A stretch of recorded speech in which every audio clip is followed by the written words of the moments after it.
Hello and welcome to Behind the Stumps here on Sport FM. Great to have your company wherever you may be listening to us. There's plenty on the agenda with the Ashes now just 10 days away. Starts Friday week at Perth Stadium. And wherever you may be listening to us, whether it's on Sport FM, of course you could have downloaded the Community Radio Plus app. You could be listening to us on that, or you could be watching on YouTube as well. If you've just decided to find the Sport FM YouTube channel, and you can have a bit of a look at how we put this little show together.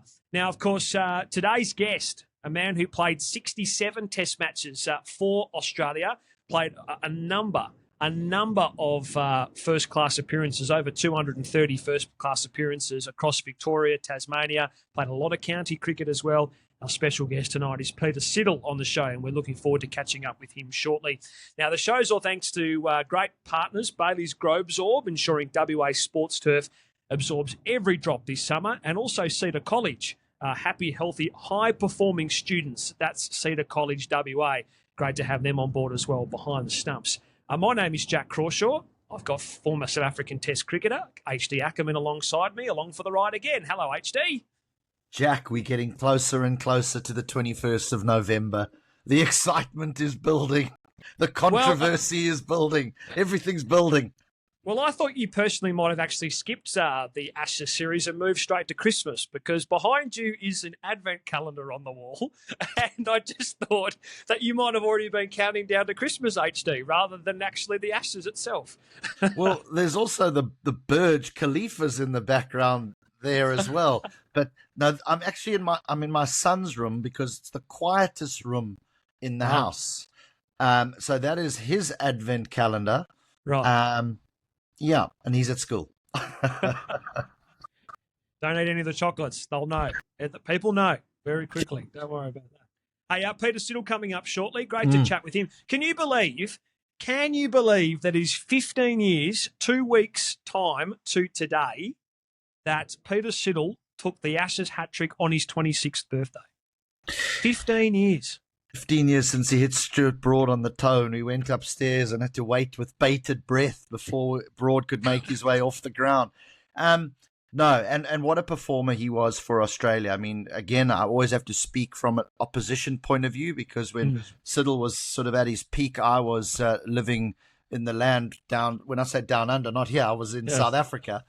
But, you know, he was just one of those guys that you always felt he was never going away. He was just relentless. And, you know, I suppose that hence the reason why he had so much success against a guy like Kevin Peterson, because Kevin Peterson liked to dominate attacks and Siddle wasn't going anywhere. He just line and length. Yes, his pace varied over the years of his international career, because sometimes he got injured, sometimes he was 100% fit. But I tell you what, you wouldn't know he was injured, because he would have bowled on one leg. He was that type of cricketer, and we're very lucky to have him on the show. You going to have to ask him, I've got no doubt, about the South African Test match in Adelaide when he bowled something like 63 overs, 64 overs or something like that. He absolutely got bowled into the ground in that game. And it was, and you were working for Supersport back then, obviously, in the South African pay television over there that covers the game for the national side. But and that was a series in itself, with AB de Villiers and Faf du Plessis and you know, Peter Siddle bowling all those overs, Ricky Ponting's retirement. It was an incredible series. Yeah, the first one was played in Brisbane, and there was a little bit of rain around, but Australia dominated that Test match as well, and South Africa were lucky to get away with a draw. And Pete Siddle bowled over 50 overs in that Test match, the first Test. Then they went to Adelaide, and he bowled 64 overs in that Test match, because Pattinson went down, injured.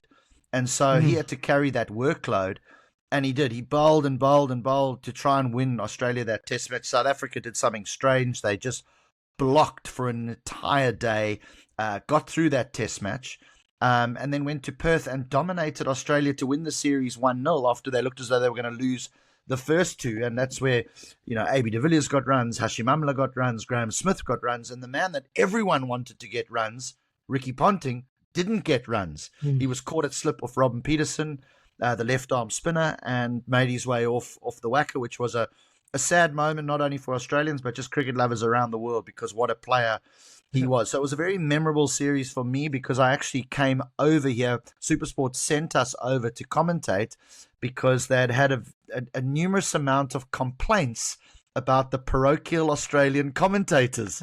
So they said we're sending our own guys over there. But it was a great series. Loved it. Yeah. Yeah, fantastic series. And we're about to see another one as well, I think, between Australia and England. Now, HD, since we've been together last time, the squad has been known from an Australian perspective, a 15-player squad. What, if anything, jumped out to you? I mean, everyone's got an opinion on how the squad was formed, etc. But those 15 players, apart from maybe Sean Abbott, who's been put in there obviously as a reserve bowler, they've got Brendan Doggett in there as well, who performed really well at the Wacker. It was pretty stock standard, I think, wasn't it? Yeah, I don't think there were any major surprises there. I mean, Weatherall getting in, it's through sheer weight of runs. You know, there were a number of names that were banded around for that opening position with Khawaja, but I think the selectors are basically left with no real option other than to pick the person that's been scoring the heaviest. And Weatherall over the last, 12 months of Shield cricket or 18 months of Shield cricket has been the big run getter. The reason why there's a squad of 15, some may feel, is that a little bit of panic? Why don't we just go with 12? Is that there are those concussion rules that are around now. So you've always got to have cover in the all-rounder, in a batting position, and in a bowling position as well, in case, and touch wood, nothing happens. But if someone gets concussed, you can have that replacement, but it's got to be the like for like. Now, do you think my theory from last week's still in play, HD? No. So my theory last week was that if Cameron Green can't bowl the overs in this Shield game at the Wacker, well, then he bats at 3 and no Weatherall. Labuschagne opens. Webster has to play for those extra bowling overs.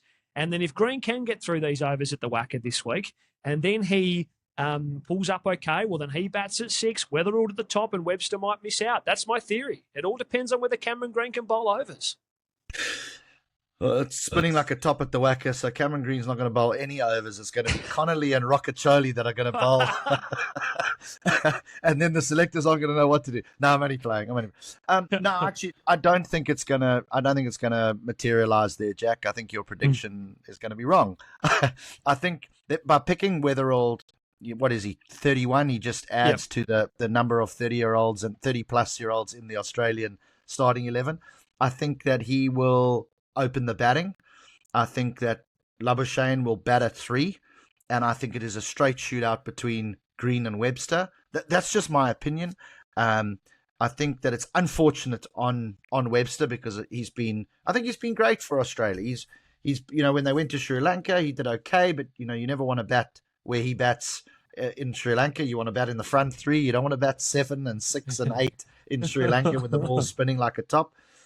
He was brilliant against India, I thought, in difficult circumstances against a wonderful Indian bowling attack that included Jasprit Bumrah at the peak of his powers. So I think that he'll be a little bit unlucky, but Green's obviously been earmarked now for a number of years that he's the guy that's going to carry Australian cricket forward. He's 26 years old. He's probably only going to reach the peak of his powers when he gets to 28, if he can stay injury free, and so he can give Australia 6 years of the very best of Cameron Green. He only averages 34 with a bat in international cricket, but granted, he does average mid to high 40s in first class cricket, in Shield cricket. So I think Australia will be hoping, if they have said that you're a future number 3 for us, that test average goes up. But yeah, I think with it being the Ashes, I think and the amount of runs that Labuschagne has scored with 500s, he again has basically said, leave me out at your peril. I think he'll bat at 3. Yeah. And Australia at their best when Labuschagne's at 3 and Smith at 4. So that probably speaks to that. What about on the other side? So England, there's been so much made about the preparation of the English side. Wood being underdone, Archer being underdone is in its isolation by itself is a concern you would have thought for England. But the actual way that they've got no competitive cricket in terms of a nation, or not a nation, but a actual a game against a state side, or a Cricket Australia second 11 that would have put up reasonable opposition. They've purely just gone with England Lions wicket practice effectively at Lilac Hill. Now, have we got to a day and age these days where those type of warm-up games and tour games for travelling sides is just a thing of the past and we're not going to see it again, and it's horses for courses in terms of individuals and what they want for their own preparation when it comes to different conditions in foreign countries? Or are England seriously going to be underdone here by not playing at a whacker, for example, and playing on a deck which is going to be very similar to what they're going to see potentially in Brisbane, secondly, and Perth initially? Well, the problem I think that England have is that a number of their players haven't had masses of success, particularly with bat in hand, in Australia. Joe Root doesn't even have 100 here, and Joe Root's one of the top 3 batters in the world, if not the best batter in the world at the moment. So I don't think their preparation has been up to scratch, and they've left themselves wide open to the English media, their own media, as well as the Australian media, who will be waiting with bated breath if that first test goes wrong. That first test can't go wrong for them, because that's the angle that everyone will fire, particularly when you watch the news in the morning and you see the players arriving at Perth Airport dragging their golf clubs behind them. Then you think, oh, goodness me, someone's taken a picture of that. That's gonna get used. Are we in that day and age? I mean, we've heard what Steve Smith had to say. We were talking about his preparation, but he played the Shield game. He got runs. So, you can't... He basically put his money where his mouth is, didn't he? He didn't go into that Shield game, get 0-0, and we feel he's undercooked. He's had a hit here. He does know these conditions. He's brought up on these conditions. So I think Australia have done themselves... not Australia, England done themselves a little bit of a disservice. I think they should have prepared a little bit better. Again, Lilac Hill versus Optus. Very, very different pitch. Very different pitch. The Lilac Hill's been used, it's been used for a number of weeks now in grade cricket. It's probably going to be a little bit on the slow side. I'm not sure that the curator there is going to be giving England exactly what they ask for, unless they lay some marble down or concrete. Yes, yeah, that's very true. Lilac Hill's not bouncing like the Wacker or Perth Stadium, that's for sure. No. Yeah, it'll be fascinating to see. But yeah, the English media, I think, are a little bit dumbfounded, aren't they, already, of the fact that the actual build-up in terms of playing tour games, etc. But we don't see Australia do it that often either. When they go overseas. No, I don't think we see a lot of the teams anymore. I think as when we'll talk to Sids, Peter Siddle was a bit of old school. He's a bit of new school as well. And I think, old school, we used to the long tours where they come and they play a couple of the state sides first, and then there's a test match, then a couple of state sides, and then the next 3 sort of test matches. I remember Matthew Hayden topping the English batting averages, going across to England to play in an Ashes, not playing one test match, but topping the English batting averages because he played for Australia against all the various counties. So, those are the old school tours, which were great. They weren't great from a family perspective because you're away from home for 4 months. But the times have changed. They cram the schedules in, or they cram the games in a very tight schedule. And so players feel as though that they can prepare on the run, basically. Yep. Yeah, very true. And we'll see how it plays out. Steve Smith, as you said, has made runs at the Gabba last week, playing in this game at the SCG this week as well for New South Wales. He's skippering as well, which I found very odd when I read that Steve Smith was going to captain New South Wales, and Jack Edwards has just decided that, no, I'm not going to captain this game this week. I'm the captain of New South Wales. But hey, Steve Smith's around. I'm just going to let him do it for a week, which I thought was a bit strange. If you're the captain of New South Wales, aren't you the captain of New South Wales? Well, you are, but I don't mind the idea, because, I've been told that primary job for the state teams is to produce players for Australia.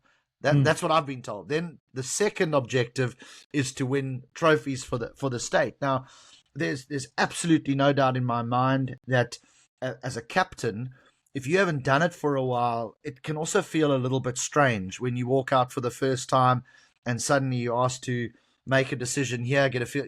You just it's like form. You just feel, oh, hang on, I wish I'd have done this for an hour or two before this match. So I don't mind that from Steve Smith and New South Wales. Just saying, look, get a feel for the tactical side of the game. You're a very astute tactician as it is, but just get a little feel for it before you go into that first test. Yeah, I don't know. I think Steve Smith is probably up and thinking about it every night of the week. So I'm not sure whether he needs a practice run for New South Wales. But anyway, it's just a feel. It's not a practice run. It's just a feel. Yeah, sure. Well, he needs a bit of practice tossing the coin. I don't know whether you saw that vision in the last 24 hours, HD, where he basically flicked it and it went straight to the ground. It didn't even go up in the air. I did, but maybe with the test match being played here in Perth, that they can ask Mitchell Marsh to toss the coin, because I think he's 21 from 21. How's his record? No, I think he's lost one. He lost one not the Brisbane game. I think he lost the Gold Coast game. But other than that, he can't get one wrong at the moment, Mitch Marsh. So exactly. Anyway, incredible record. We're going to talk about the T20 series a little bit later on in the show. But incredible summer coming up, as we know. And let's hope Steve Smith makes an absolute bag of runs, because then Australia are going to be looking pretty good if he does so. We're going to clear a break here on Behind the Stumps, all thanks to Bailey's Grobsorb, ensuring WA Sports Turf absorbs every drop this summer. And Cedar College WA, happy, healthy, high-performing students. That's Cedar College WA. Great to have them on board. When we come back, Peter Siddle is with us here on Behind the Stumps, here on Sport FM. And also, if you're watching us on the YouTube channel, hope you're enjoying the show. And welcome back to Behind the Stumps here on Sport FM, or if you're watching on YouTube, great to have you with us wherever you may be consuming Behind the Stumps this week. We had great fun with Danny Morrison on the show last week, which was a bit of a laugh, listening to all of his tales from around the world. And we've gone top shelf again this week, HD. Now, a man who played 67 test matches for Australia, he's cap number 403, played over 230 first-class matches as well in a career which is still going, may I add, has spanned 20 years, which is incredible, the longevity he's had in the game. So let's unpack that a little bit with our guest. Peter Siddle joins us on Behind the Stumps. Thanks for your time, Peter. Much appreciated, and great to have as well. I'm going to touch on this in just a sec, but you're joining us for a little bit of stuff throughout the summer on Sport FM as well. So thanks for your time. It's greatly appreciated. No, cheers for having me on, guys. Looking forward to the chat. Yeah, so for those, we've just Peter's going to do a spot on Sports Breakfast. So for people listening, Peter's going to be on with Wayne and Jacob every week during the Ashes series, which will be fantastic to get Peter's insights on Sports Breakfast here in Perth. So more to come. First spot next week in the lead up to the first test, which starts in Perth on the 21st of November. But Sids, I touched on that. The longevity of the career, right, which has spanned 20 years. It's going into, I think, another season this year, obviously, with some big bash cricket you've got coming up. But what's been the key? I know you've had some injuries along the way, and we might touch on those, but what's been the key to Peter Siddle's incredible longevity in the game of cricket? I don't know. Probably at the end of the day, just the love of the game, and probably hearing all the old stories from the old past players about how much they missed it and hated it once they had retired. So I'm trying to hang on for as long as I can, and as long as they want to keep contracting me. So, but yeah, I think I've always been very focused on, especially with the injuries I've had, about, the rehab, looking after myself, preparing well, all the stuff we always talk about. But I think they're the keys that have held me together. I think I've tried loads of different, recovery techniques, training techniques. I've tried everything that you can probably possibly think of over the years, and have worked at it at different stages. And yeah, but I think it just comes down to literally just loving the game, wanting to play it for as long as I can, and play it at a high level too. I didn't want to be one of those ones that, just play it for the sake of it, take a contract and take someone's spot. I wanted to make sure if I'm committed, that I'm fully committed. I want to perform. I still want to be at that higher level, and because if I'm not, I'll be the first one to walk away and tell them to pick someone else. But whilst I'm walking out there, I want to make sure that it's at my best and at that high quality. You mentioned those recovery techniques. Is there one or two that have sort of put you in good stead along the way? Anything that's maybe slightly left to centre as well that you've gone, oh, yeah, this is a bit quirky, but it works for me? Probably nothing too quirky, nothing. Yeah, but I've done loads of Pilates, yoga over the years, different recovery ice bars, heat bars, saunas, all that type of the regular stuff. But Yeah. probably the one key to it all is probably I road cycle a lot. So I think that is something that I've been really passionate about for probably the last 15 years for most of my career. Which I think just with the wear on the body and over the years with banging and bowling fast, you actually your body cops a lot. So having that different sort of training method away from cricket, I think has helped a lot. Who knows if it has, but it's definitely worked for me. I love it. So if anything, it's good for my head mentally. But I think it's definitely helped the body, especially my knees and ankles and stuff like that. A little less running, a bit more time on the bike, and I've been able to stay upright and not have any crashes. Touch wood. So I think that's one of the big benefits of it all. Pete, Jack mentioned that it's been a long career, but there's been a couple of frustrations during your career with regard to injuries. I mean, shoulder reconstruction and your back as well. I mean, there must have been a degree of frustration that every time you sort of felt as though, or it seemed as though you were reaching the top level of your game, something like that would happen. I mean, you'd be the ICC emerging, player of the year. You would receive those accolades and then break down. It was quite frustrating. Yeah, it was. But I think as I look back on it now, I probably didn't think as much when I was going through those injuries. I was thinking, what's going on? Why do I keep getting injured? All those type of things. But now I look back and I sort of see it as a bit of a blessing, because as serious and as major as those injuries were, in between that, I didn't have a lot of injuries. I didn't have the small ones, soft tissue, all those little niggly ones that sort of, hamper you for sort of like 4 to 6 to 8 weeks in the middle of seasons. So as major as my ones were, yes, it meant I missed, 3 to 6 to 9 months out of the game. But in that time, it gave me a good amount of time to, freshen the body up, rehab the body, get it back fit and strong, do a mini preseason.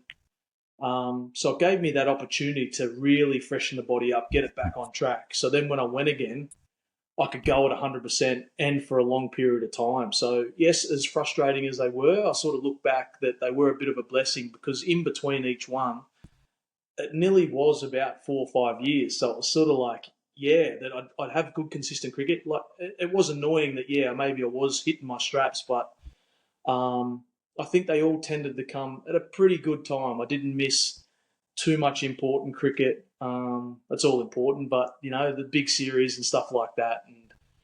And touch wood. I've been pretty lucky with soft tissue injuries, little niggles. I've been able to have those big periods, which I think it shows playing 230 first class games these days as a fast bowler.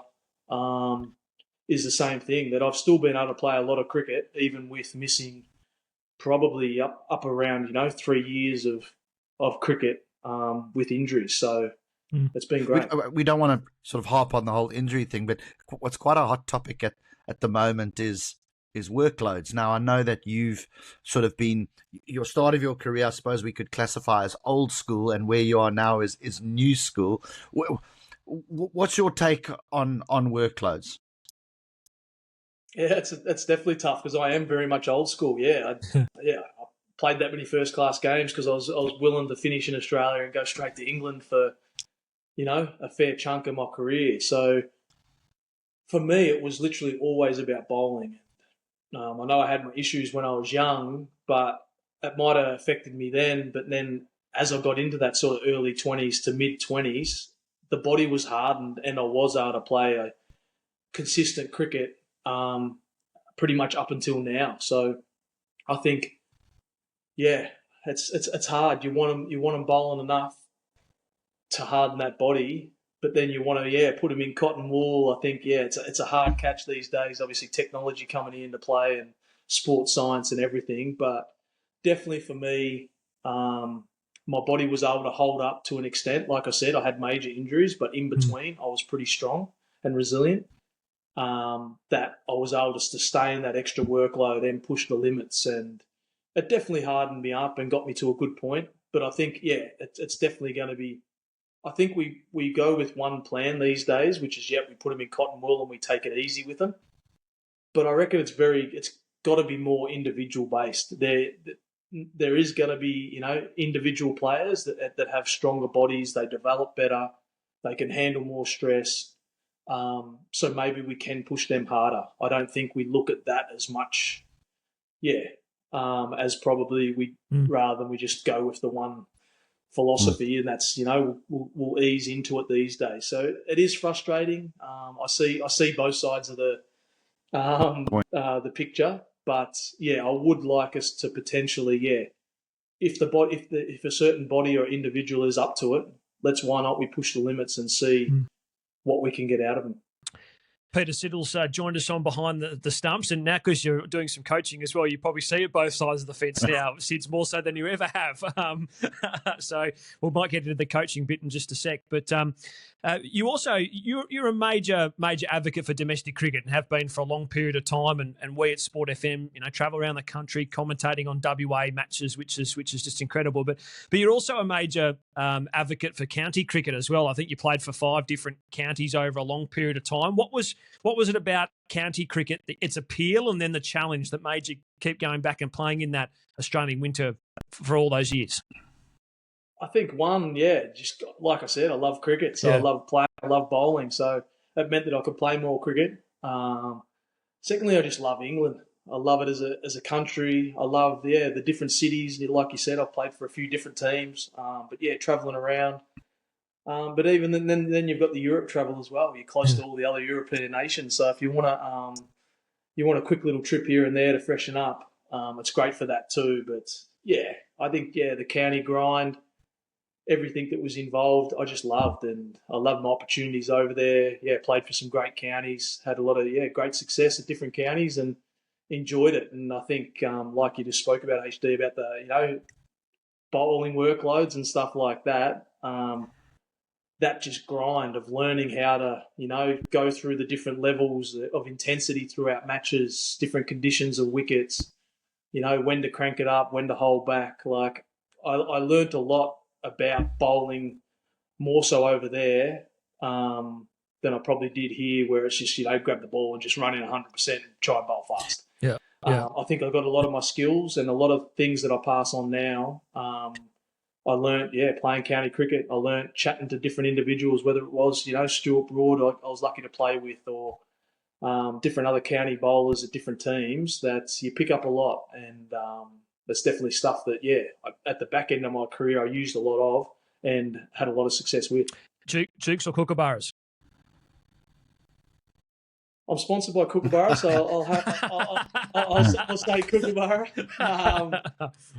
But I love the Duke. The Duke ball in the hand does feel unbelievable. So and like I just alluded to, is that a lot of the skills that I bowled with, for the back half of my career with the Kookaburra, are all skills that I learnt with the Duke.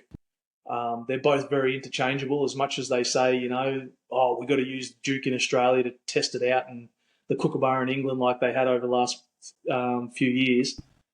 In essence, it's pretty much the same.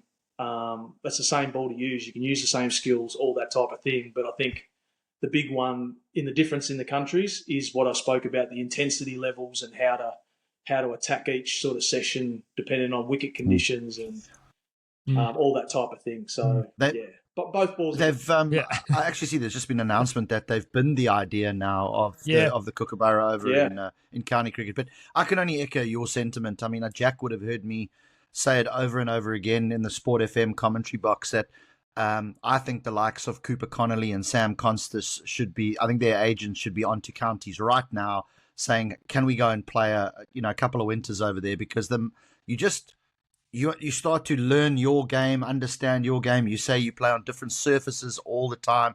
And I mean, that can be over the course of a week. You can play on 3 different surfaces, completely different surfaces in 1 week. I think it's a great, if you can call it, finishing school for a cricketer. I mean, I would be urging Constas to get over there and play some county cricket. No, I totally agree. And I think to be fair, the last probably 5 years, it's actually been hard with the visa rules to get over there. But they also have just been revised now, and it's never been easier for a state cricketer to get over to England and play county cricket from now on with the new rules. So I totally agree with what you're saying. I think as a Victorian, I saw Fergus O'Neill. He could only go for a month last year, but he got 4 matches in that month. Had a lot of success, learned a lot, did play on a few different wickets, which probably didn't suit him, but he learnt some new skills. And there's definitely going to be more opportunities now for Australians to do that. And any of the young guys, it's probably a little bit more suited to the Correct. batsman because it can be a hard grind as a bowler. But definitely worth the opportunity if they can take it up, because like you said, it can be the finishing school, it can be the learning school as well. Like there's a lot of opportunities for to develop your game over there. And I think the past greats told me that, and it's definitely no different now. HD, should we get on to a couple of big moments in Peter Siddle's career? I know you want to talk about one that you saw in Adelaide many moons ago. Yeah, I mean, look, going back to 2012, that Test series between South Africa and Australia, I mean, it really, I say it was a highlight, Peter, because I think everyone had to doff their cap to you and the workload that you got through in those first 2 Test matches. And again, we go back to a workload thing because you were left out of the 3rd Test match after Australia were unlucky not to win the first 2. Can you talk us through that process? Were you quite eager after bowling nearly 120 overs in 2 Test matches to actually miss out on the Perth Test? I definitely wasn't. I wasn't keen to, but it was a discussion. That to be fair, they actually gave me. They sort of left it in my court. I did pull up very sore from the workload in those first 2 matches. Knew it was a big series. It ended up being Ricky Ponting's last Test match, which I knew going into the Test match. So there was a little bit more at stake to wanting to play that last match with him. But they left it up to me. Had some hamstring niggles, and I was tired. I was sore. And then I think the end result ended up being the workload that I got in the previous Test, because someone had broken down early on in that Test match. I think that was in the back of my mind as well. And so I sort of, they ended up making the decision that, I'll do the right thing by the team and not play. It's disappointing because in such a big series, you want to play a part. Like you said, it had been an amazing first couple of Test matches. It was Punter's last Test match, so I wanted to be a part of it. But on that occasion, they gave me the opportunity to make the decision, which is very rare. But I think I made the right decision. I remember, I ended up missing that Test match. I came back in the next one against Sri Lanka and had a really good game in Hobart. So. In essence, it was the right decision at the time, but one I definitely did want to miss. That second Test match in Adelaide, and just to sort of refresh the memories of our listeners, that was the Test match where Faf du Plessis made his debut. He batted for, I don't know, over a day. But I just remember, and AB de Villiers got 30 and 200 and something deliveries, which is something he's never done since. I mean, we know what a fine player he is, but I must admit, I was sitting in the commentary box, and at the beginning, I was disagreeing with the way South Africa were going about trying to save the Test match, because I always thought you need to try and just put a little bit of pressure on the bowlers in some way or another, just to shift some momentum to get through the day. But because they quite literally blocked every single ball, the good old-fashioned, it's not even a defense, it was a good old-fashioned block. I mean, what was the thoughts and the discussions amongst you and your team, or the Australian team members? What were you guys thinking when you saw this method? Yeah, it was interesting because I agree with you as well. As much as you want to defend, you still want to try and get closer to the deficit to at least make it a bit more challenging and put a bit more pressure back on us. So obviously, it was hard. We tried everything. I think, Putt was on there bowling, trying to get some wickets. And I think, it ended up just getting to the point where it felt like we were just bowling to get closer to the point where we could shake hands. And then that was the Test match done. And, yeah, I remember late. It was pretty much close to being done, and I came on for my last spell thinking, oh, I'll bowl an over or two and we'll shake hands, and then I got a couple of wickets again, and I think that's how the day sort of finished in the end. Is that we kept getting the wicket at the time. Oh, maybe we do have a chance. Morne Morkel was there at the end, I think, which is, I think he had to block out a couple there towards the back end. He did, yeah. I remember, yeah, I came on and got a couple of wickets, and I was like, oh, we might be in for a chance here, but there wasn't long left, and just played out to a draw. But yeah, still to this day is the most overs ever bowled in a first class game. So 60 something, I think 64 overs. Yeah, I think it was 64th over, yeah. So, did you? I think you told us before we jumped on that you'd bowled more overs than anyone in the series, and you played only the 2 of the Test matches. Is that right? Yeah. So I finished up the most overs in the Test series, and I only played 2. So I think it showed that I bowled a hell of a lot in those first 2 matches, but. Yeah, it's a game that I do love. Yeah, like looking back at, like I know it wasn't the result that we would have wanted, but yeah, the challenges and stuff like that, they make exciting moments in your career, and even though it was hard, it was definitely one I look back on fondly. And the other moment is clearly the Ashes hat trick, which incredibly is 15 years, 2 weeks to today. Which is incredible. It was on your birthday, obviously, the famous Mark Taylor call. We all seen it so many times. And Sids, I reckon you've done all these interviews probably in the last 15 years, and everyone's played it, everyone's spoken about it. But, gee, it was an incredible moment. But what's it like having to celebrate twice? I mean, because Stuart Broad obviously referred it after Alim Dar gave it out. It's one of those, I don't know whether it's a hollow feeling now where you get the wicket, you celebrate, the batsman refers it, then you got to wait 3 or 4 minutes for the umpire to decide whether it's actually right or not. That's right. It was actually initially, it's disappointing because it's like, DRS. I've never been a fan of it anyway, and you're like, I wish it wasn't there, and you can just go on with the celebration and it stays as that. But that little nervous wait in between, like you said, a couple of minutes waiting for the umpire to make his decision, and all the boys, no, it's definitely out. It's definitely out. It hit him on the full. You're fine. Like everyone debating, what's going to happen. But then, I always look back on it and think, I got to celebrate it twice in 5 minutes. It's a pretty good feeling that. So, but amazing. It's been 15 years now. It seems it's gone real fast. To think that was that long ago, but I definitely look back on it now and cherish it and feel very proud of it this late in my career, as I probably did early on, where you're still playing and still in amongst, playing international cricket. You probably don't look on it as much as I do now, which, huge highlight and something that like I said, what is it about Broady? He stands when he nicks Agar. He stands on the hat-trick ball. Then he gets involved in a run-out that he's actually not even involved in. Broady, he's gonna bring some laughter this summer. I'll tell you what, in that commentary box. He is, and the last time he was out, he was pretty much hated by Australians and everyone around. So I think after this summer, I think a lot of Australians will probably enjoy him a lot more.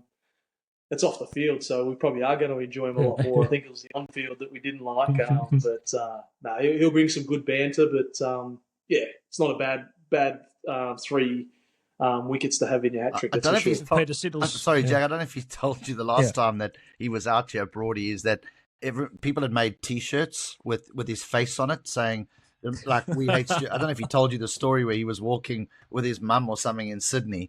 And this guy walked up to him with this T-shirt on and asked him for directions. Didn't even have a clue that he was talking to the guy with the face on his shirt. That was brilliant. Yeah, literally had the face on his shirt and didn't even recognise the face that he was talking to. That's crazy.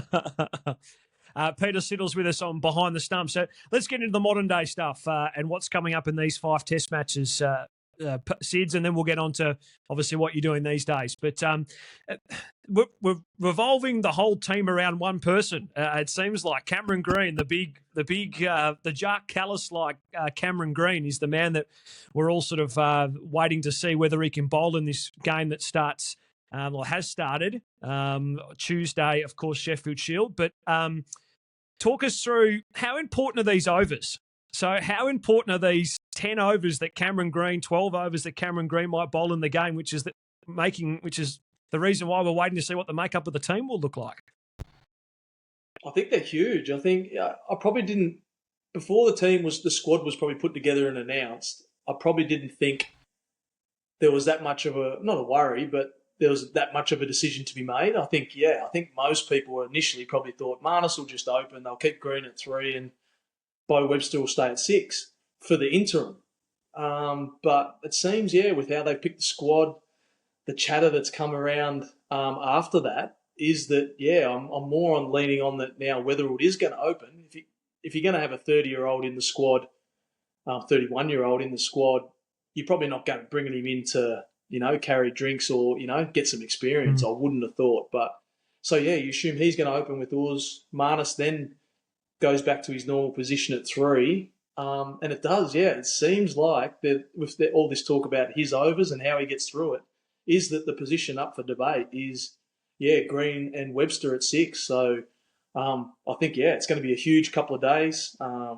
Fingers crossed, hopefully he gets through and pulls up fine because, we'd love to see him out there as much as we can, not just with the bat, but with the ball, which is exciting. So, I think a big week in Is Shield he definitely fit to bowl in the second test, if you get my drift? Or is it because if he's definitely fit to bowl in the second test, but it turns out he's not fit to bowl in the first test, and they don't play him in the first one, can you see them then making changes for that second test?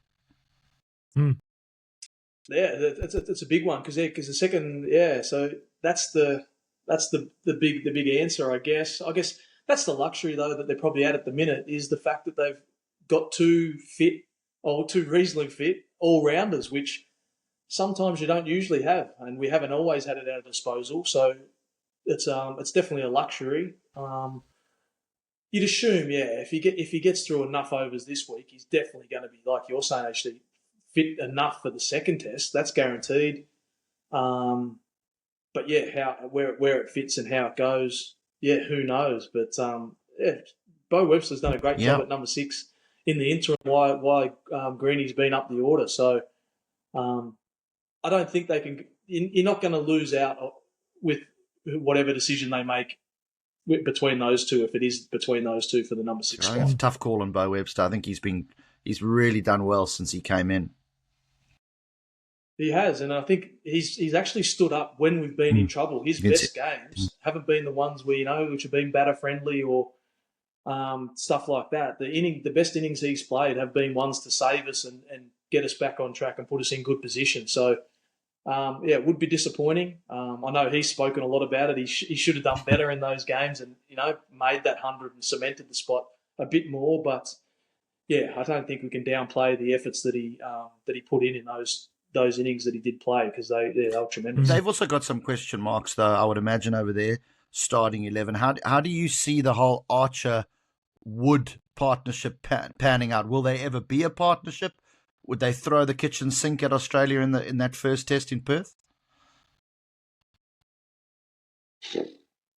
I don't even think they probably still don't know. They've both Wood hasn't played a first class game in a couple of years, hasn't he?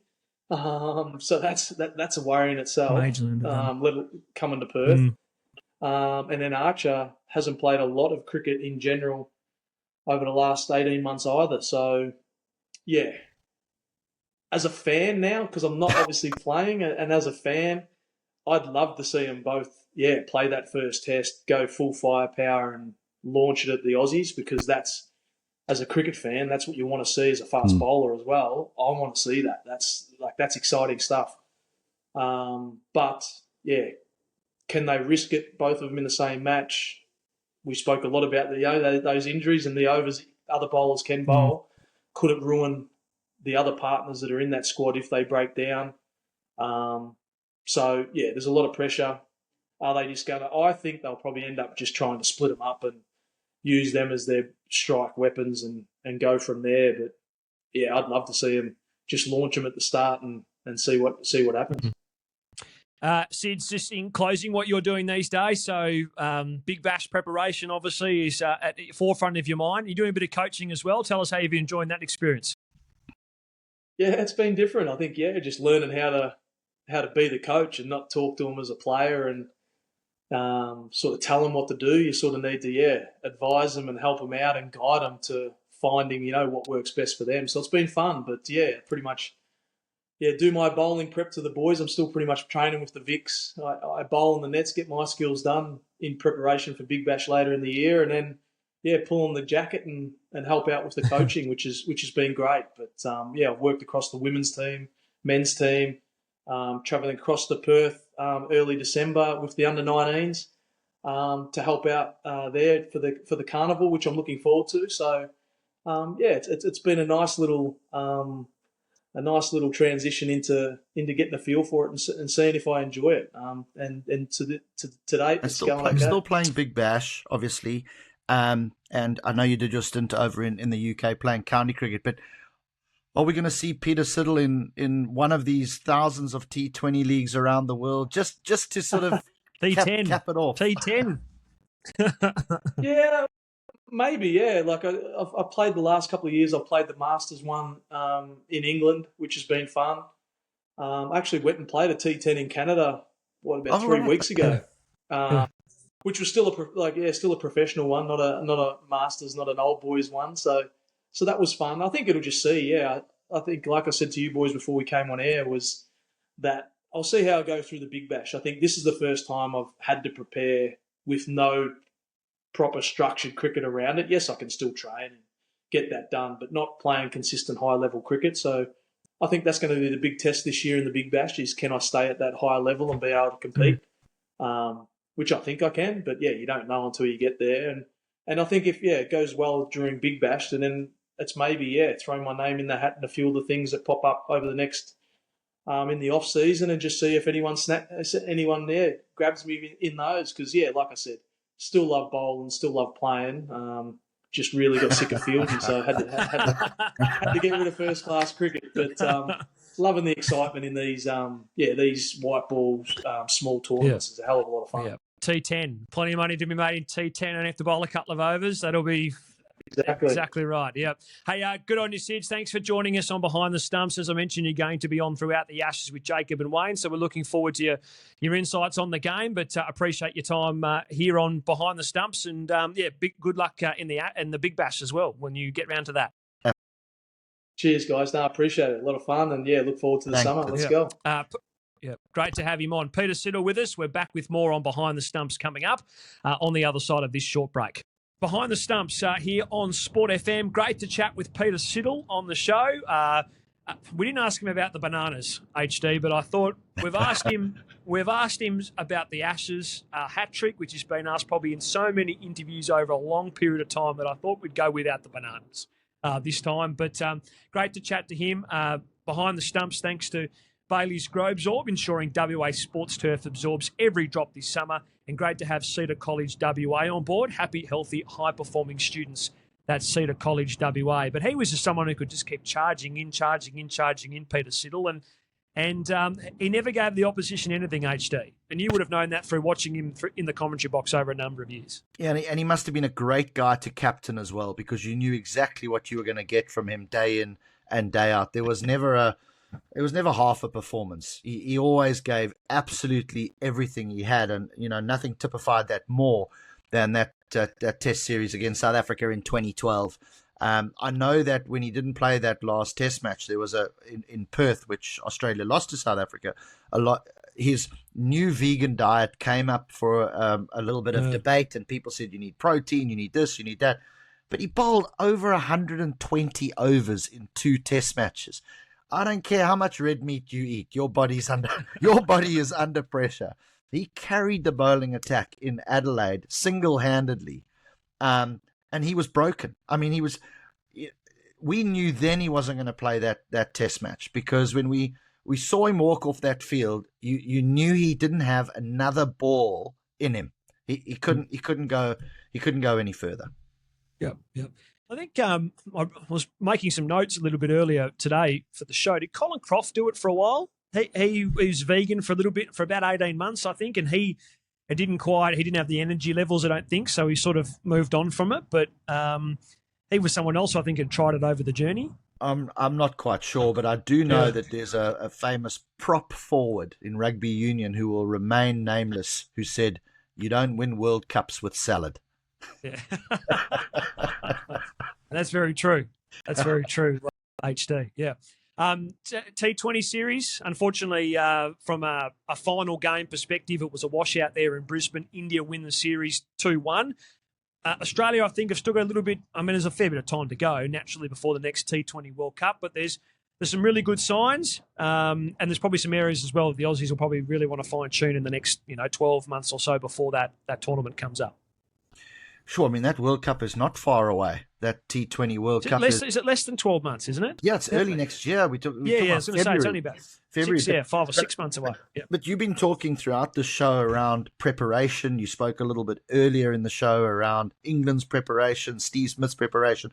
I actually think Australia have used these last few series of T20 cricket as preparation, in that I don't think they're that phased about the result. We are, of course we are. We the public. We want to win every single game, and of course they want to win every single game. But I don't think it's going to be like if they lose the first Ashes Test match, where it's going to really matter to them as a group. I think this T20 group are very focused on the World Cup, and they've tried a few things. We've seen Tim David elevated up the order, which I actually like, and I think it's worked.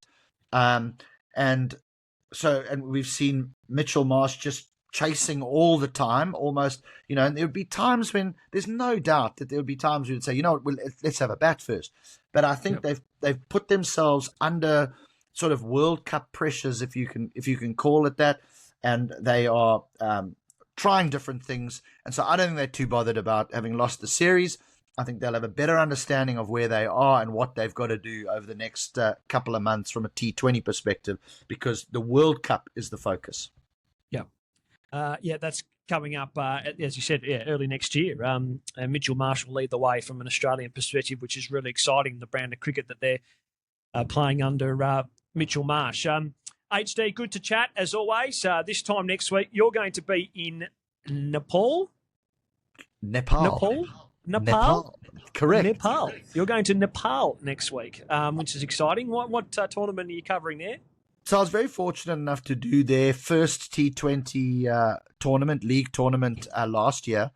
And I got on the aeroplane and went there and thought, where am I going? What is going to happen here? I mean, this place is famous for Mount Everest, it's not going to, surely not cricket. But it was the most amazing tournament. They've got one ground there, nice ground. It was full to capacity every single day for the entirety of the tournament. Local young guy, or local middle-aged guy, I should say, Will Basisto, resurrected his cricketing career, I think, his professional cricket career at the Nepal T20 League, because he had an exceptional tournament. Then the next minute he was invited to Bangladesh. He's been invited to the United States. I know he's going to be back in Nepal. So it's a good league. It's not an IPL. It's not a PSL. It's not a South Africa T20. But it really is one that I look forward to working on, because it's a great country, great people, and it's so well supported. Okay. Well, we'll talk to you in Nepal next week, which will be exciting. Did I see Will Basisto pogoed 5 out of his 6 balls in the Hong Kong Sixers over the rope the other day? You didn't say it, but he did. Yeah. But then why didn't he play in the next game? No idea. No idea. Unless he got injured. Not sure. But he's in very good form at the moment, is Will Basisto. Good on you, HD. We'll catch you next week on the show. Look forward to that. Hopefully you can get some internet connection in Nepal. A little bit concerned, to be honest. I'm a little bit concerned. But anyway, we'll see how we go. Thanks, Jack.